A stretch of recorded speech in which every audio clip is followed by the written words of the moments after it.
Good evening, everyone, and I'm so sorry I could not make it to this dinner.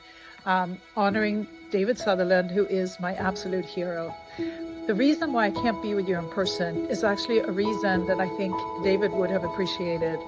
I'm attending the spring concert for my daughter, Lyf, who is 8 years old, and she would not have been possible if it had not been for David and his surgical skills and his scientific knowledge. And most importantly, I think his compassionate nature. When I sought his advice in 2009, when I was in need of a kidney transplant, and he said I was a perfect candidate also for a pancreas transplant, I did not know how important that pancreas would be to me as a mother. In 2018, I became a mother, and my daughter Lyf is my biggest joy and my biggest motivation to stay healthy. So thank you, David, and here's to you. And I will share my journey in more detail, but I wanted to share with you what Lyf and I do sometimes in the evening, which is also one of my biggest passions, but it's also become hers. Lyf, you want to say hi? Come here. Hi. We're just about to play tennis, and tennis has been part of my life for most of it, and now part of Lyf's life. And we do that together. And again, without the skills and the compassion and the knowledge of David and the team at the University of Minnesota, we would not be doing that. So here's to that. Thank you. Thank you.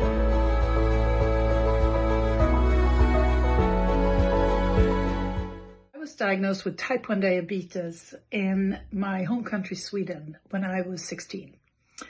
That diagnosis hit me hard, but it also drove me to do good things, meaning going to medical school, do a PhD in the area of diabetes, coming to this country and continuing to do research in diabetes, all with the goal to understand what had gone wrong in my body and to try to help others who had the same situation. However, what I didn't accomplish at that young age and didn't really manage to do until it was too late was to connect with others who had similar problems, not just the doctors and the scientists who dealt with the problem from the outside, but also those who were also living with the condition, to learn from them how to accept it better and how to connect and learn the little hacks that only patients know. So that took a long time for me to acknowledge that I was one of them. I was one of those people who had diabetes. And after 20 years with the disease, I was not just one of those people who had type 1 diabetes, but I also was one of those who had the complications, which made it more difficult maybe to accept and be part of a community, since I now felt a little bit of a guilt feeling that I hadn't managed this disease that I had studied so hard. But over time, I've realized that you can't be too hard on yourself, that the disease is extremely hard to manage.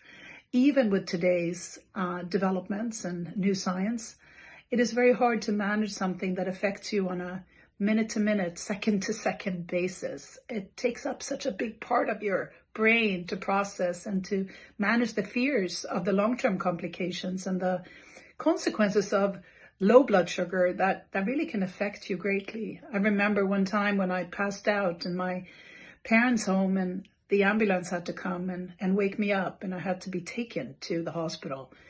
It was hard. It was really difficult, and I was close to not making it.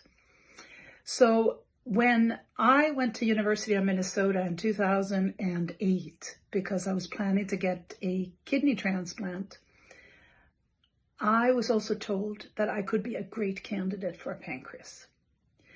I didn't really understand the procedure, how major it was and how difficult it was to execute on it. But I knew that David Sutherland and the team was one of the best in the world at this. They'd done more than 1,000 pancreas transplants in 2009. And I knew that I would be in trusted hands. And I had a strong belief in him as a surgeon and him as a person. So I put myself in that situation where I would go under and get a new pancreas. And I did in January of 2010. I received a new pancreas, and from then on my life truly changed.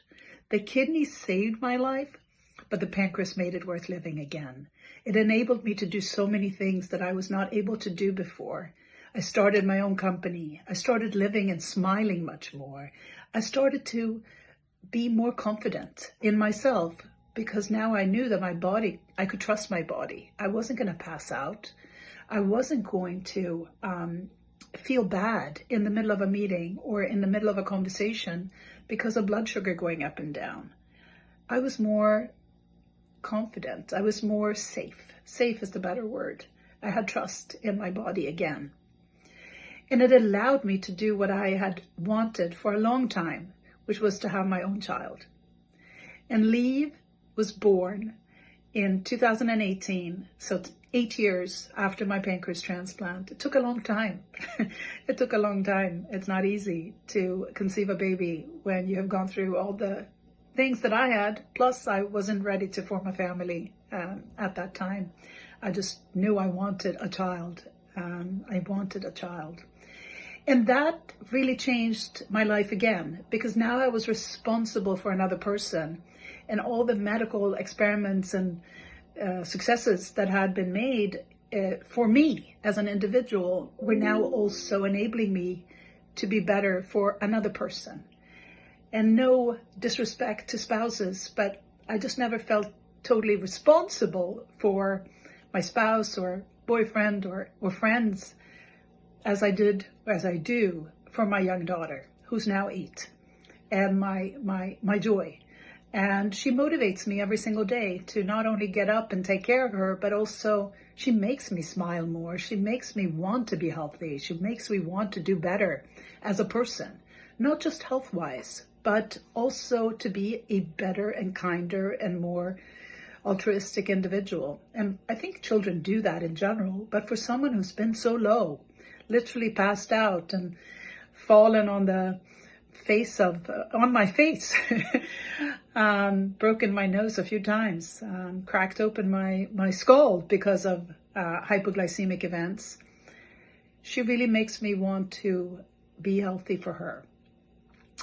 And for that, I'm grateful. And I'm grateful to all of you who do research in this space, but especially to the team at University of Minnesota, David Sutherland. In honor of you, of course, Raya Kandaswamy, Marcy Sears, and the others on the team who helped me so many years ago, and I know are still helping people out there.